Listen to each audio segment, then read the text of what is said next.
बिस्मिल्लाहिर्रहमानिर्रहीम। कैदी और उनकी रिहाई।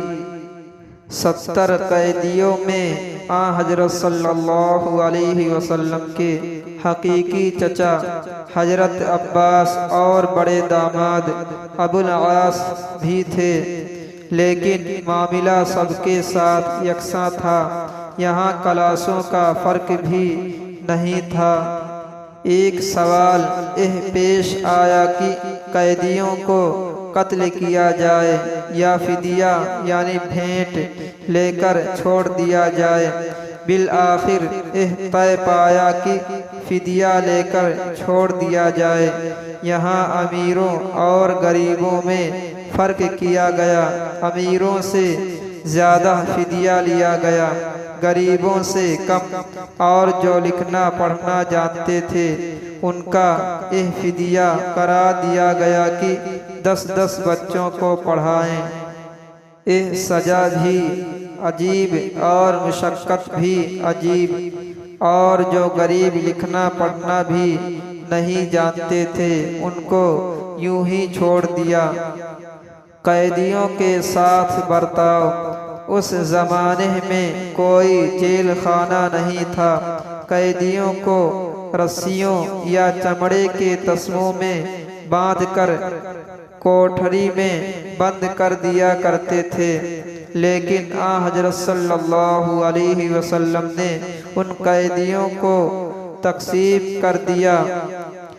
2-2, 4-4 कैदी एक एक सहाबी को दे दिए गए कि अपनी निगरानी में रखें, और इरशाद हुआ कि आराम के साथ रखें।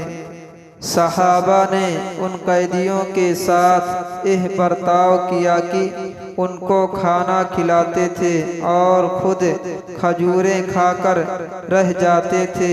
उन कैदियों में हज़रत मुसाब बिन उमैर रदियल्लाहु अन्हु के भाई अबू उज़ैर भी थे। उनका बयान है कि मुझको जिन अंसारियों ने अपने घर में रखा था, जब सुबह और शाम खाना लाते तो रोटी मेरे सामने रख देते और खुद खजूरें उठा लेते थे। मुझको शर्म आती और मैं रोटी उनके सामने रख देता, लेकिन वो हाथ भी ना लगाते और मुझको वापस दे देते। और इस वजह से था कि हज़रत सल्लल्लाहु अलैहि वसल्लम ने ताकीद फरमाई थी कि कैदियों के साथ अच्छा सलूक किया जाए। कैदियों के पास कपड़े न थे। हज़रत सल्लल्लाहु अलैहि वसल्लम ने उनको कपड़े दिलवाए।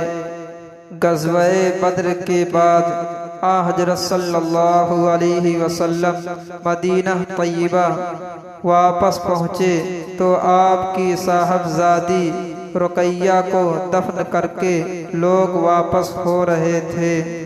ये हज़रत उस्मान रज़ियल्लाहु अन्हु की बीवी थी, अरसा से बीमार थी, और इन्हीं की तीमारदारी के लिए हज़रत उस्मान रज़ियल्लाहु अन्हु को हज़रत सल्लल्लाहु अलैहि वसल्लम बद्र में साथ नहीं ले गए थे। हारे हुए कुरैश मक्का मुअज़्ज़मा वापस पहुँचे तो घर घर मातम था, क्योंकि उनके मज़हब की हार हुई थी, मजहबी देवताओं की हार हुई थी, और 3 के सिवा सारे बड़े बड़े सरदार मारे गए थे। अरब मरने वालों का मातम बड़े धूमधाम से किया करते थे, लेकिन यह भी आन थी कि हार जाने के बाद जब तक बदला ना ले लें मातम नहीं किया करते थे कि दुश्मन को खुशी होगी। इसलिए मक्का में मुमानियत कर दी गई कि बद्र में मरने वालों का अभी मातम ना किया जाए। अबू सुफियान की लीडरी।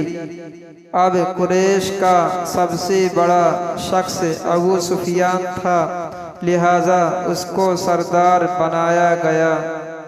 अबू सुफियान का अहद और सत्तू वाली लड़ाई। अबू सुफियान ने अहद किया कि जब तक बद्र में कत्ल होने वालों का बदला न लेगा, ना गुस्ल करेगा, ना सर में तेल डालेगा।